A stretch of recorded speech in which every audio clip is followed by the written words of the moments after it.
Dia 4 de junho, capítulos de hoje, Salmos 20 e 21, 2 Reis 4. Salmos 20. Que o Senhor te responda no tempo da angústia, o nome do Deus de Jacó te proteja, do santuário te envie auxílio e de Sião te dê apoio. Lembre-se de todas as tuas ofertas e aceite os teus holocaustos. Conceda-te o desejo do teu coração e leve a efeito todos os teus planos. Saudaremos a tua vitória com gritos de alegria e ergueremos as nossas bandeiras em nome do nosso Deus. Que o Senhor atenda todos os teus pedidos. Agora sei que o Senhor dará vitória ao seu ungido, dos seus santos céus. Lhe responde com poder salvador da sua mão direita. Alguns confiam em carros e outros em cavalos, mas nós confiamos no nome do Senhor nosso Deus. Eles vacilam e caem, mas nós nos erguemos e estamos firmes. Senhor, concede vitória ao Rei. Responde-nos quando clamamos. Salmos 21. O Rei se alegra na tua força, ó Senhor. Como é grande a sua exultação pelas vitórias que lhe dás. Tu lhe concedeste o desejo do seu coração e não lhe rejeitaste o pedido dos seus lábios. Tu o recebeste com ricas bênçãos e em sua cabeça puseste uma coroa de ouro puro. Ele te pediu vida e tu lhe deste, vida longa e duradoura. Pelas vitórias que lhe deste, grande é a sua glória, de esplendor e majestade o cobriste. Fizeste dele uma grande bênção para sempre, e lhe deste a alegria da tua presença. O rei confia no Senhor, por causa da fidelidade do Altíssimo ele não será abalado. Tua mão alcançará todos os teus inimigos, tua mão direita atingirá todos os que te odeiam. No dia em que te manifestares, farás deles uma fornalha ardente. Na sua ira o Senhor os devorará, um fogo os consumirá. Acabarás com a geração deles na terra, com a sua descendência entre os homens. Embora tramem o mal contra ti e façam planos perversos, nada conseguirão, pois tu os porás em fuga quando apontares para eles o teu arco. Sê exaltado, Senhor, na tua força, cantaremos e louvaremos o teu poder. 2 Reis 4. Certo dia a viúva de um dos membros do grupo de profetas foi pedir ajuda a Eliseu. Meu marido que o servia morreu, e o Senhor sabe como ele temia o Senhor. Agora veio um credor que ameaça levar meus 2 filhos como escravos. O que eu posso fazer para ajudá-la? Perguntou Eliseu. Diga-me, o que você tem em casa? E ela respondeu, não tenho nada, exceto uma vasilha de azeite. Então Eliseu disse, tome emprestadas muitas vasilhas dos seus amigos e vizinhos, quantas conseguir. Depois entre em casa com os seus filhos e feche a porta. Derrame nas vasilhas o azeite que você tem e separe-as quando estiverem cheias. A viúva seguiu as instruções de Eliseu. Seus filhos traziam vasilhas e ela as enchia. Logo todas estavam cheias até a borda. Traga mais uma vasilha, disse ela a um dos filhos, e o filho respondeu, acabaram as vasilhas. E o azeite parou de correr. Quando ela contou ao homem de Deus o que havia acontecido, ele lhe disse, agora venda o azeite e pague suas dívidas.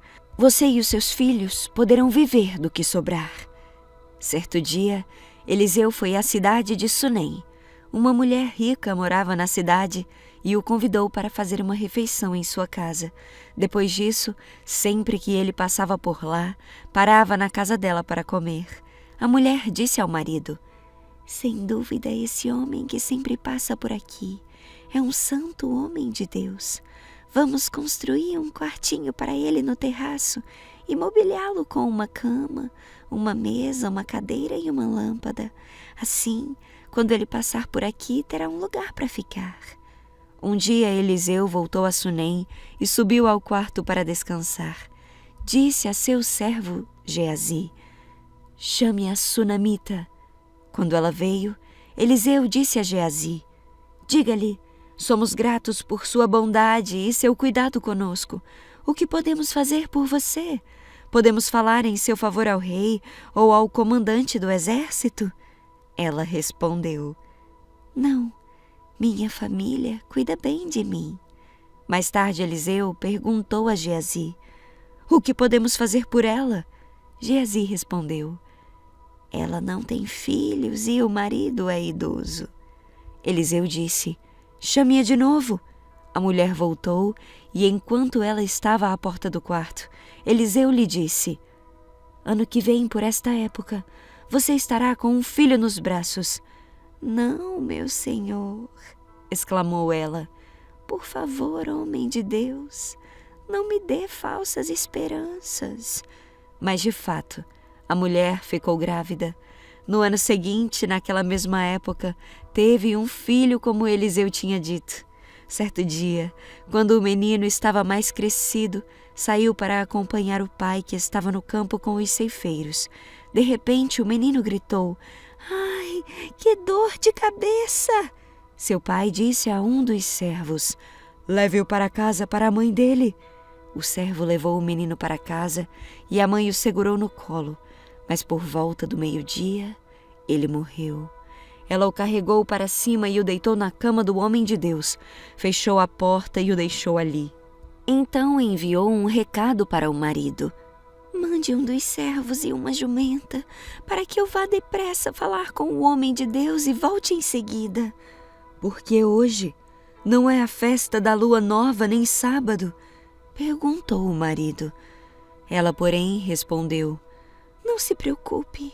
Então ela mandou selar a jumenta e disse ao marido: rápido, só diminua o passo quando eu mandar. E partiu para encontrar-se com o homem de Deus no Monte Carmelo. Quando ele a viu à distância, disse a Geazi: olhe, lá vem a sunamita.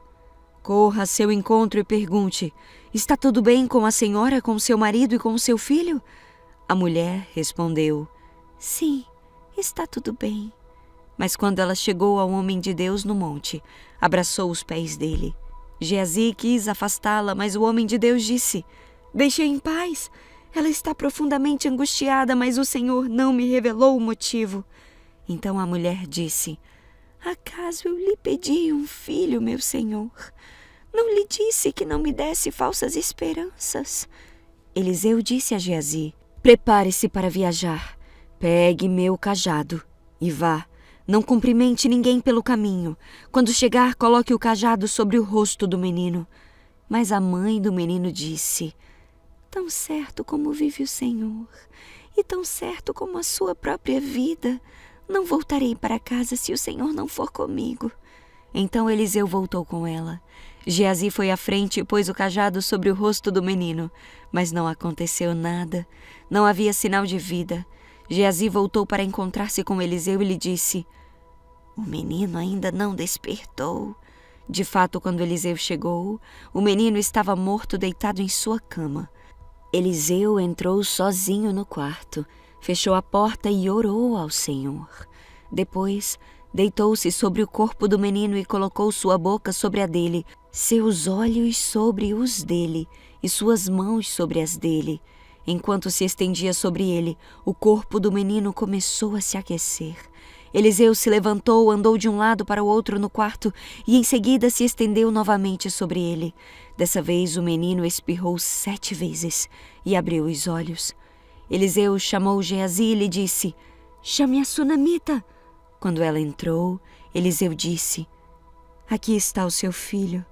Ela caiu aos pés do profeta e se curvou diante dele. Então pegou o filho e saiu. Eliseu voltou a Gilgal, onde havia fome na terra. Certo dia, quando o grupo de profetas estava sentado diante dele, ordenou a seu servo: ponha fogo numa grande panela e faça um ensopado para o resto do grupo. Um dos profetas foi ao campo apanhar ervas. Encontrou uma trepadeira no campo e voltou trazendo frutos silvestres em sua capa.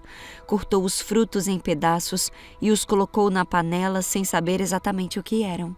O ensopado foi servido aos homens, mas assim que provaram alguns bocados, gritaram: "Homem de Deus, há veneno neste ensopado!"